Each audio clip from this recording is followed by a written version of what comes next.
আপনি কি মনে করেন যে মানুষ জীবনে অসংখ্য গুনাহ করেছে তার জন্য কি সত্যিই ক্ষমা আছে?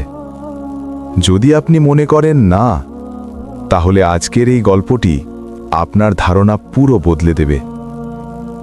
অনেক বছর আগে একজন মানুষ ছিল যে তার জীবনের বেশিরভাগ সময় গুনাহে কাটিয়েছে। সে এমন সব কাজ করত যা আল্লাহকে অসন্তুষ্ট করত, মানুষকে কষ্ট দিত, নিজের জীবনকে ধ্বংসের দিকে নিয়ে যাচ্ছিল। কিন্তু এক সময় তার অন্তরে এক অদ্ভুত ভয় জাগল। রাতের নীরবতায় সে একা বসে থাকত আর নিজের অতীতের কথা ভাবত। সে বুঝতে পারল, আমি ভুল পথে আছি। এক রাতে সে আকাশের দিকে তাকিয়ে কান্না করে বলল, হে আল্লাহ, আমি কি ক্ষমা পেতে পারি? পরের দিন সে একজন জ্ঞানী আলেমের কাছে গেল।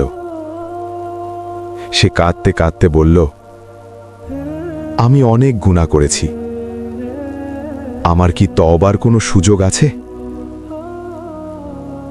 আলেম শান্তভাবে বললেন, হ্যাঁ, আল্লাহর রহমত অসীম, কিন্তু তোমাকে তোমার খারাপ পরিবেশ ছেড়ে দিতে হবে।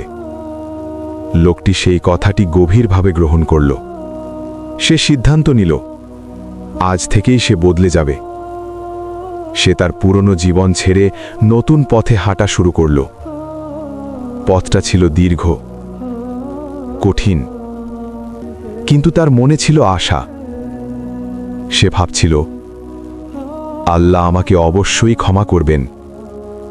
কিন্তু হঠাৎ পথের মাঝেই তার মৃত্যু হয়ে গেল। সে তার গন্তব্যে পৌঁছাতে পারল না।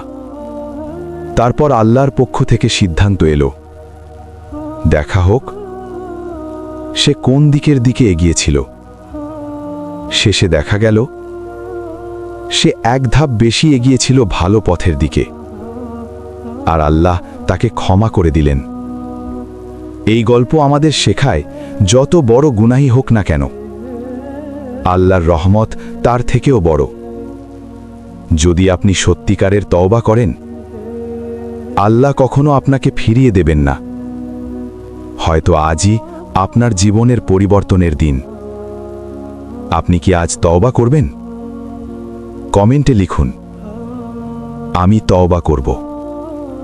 ভিডিওটি ভালো লাগলে লাইক, শেয়ার এবং আরও এই রকম ভিডিও পেতে চ্যানেলটি সাবস্ক্রাইব করতে ভুলবেন না। আসসালামু আলাইকুম।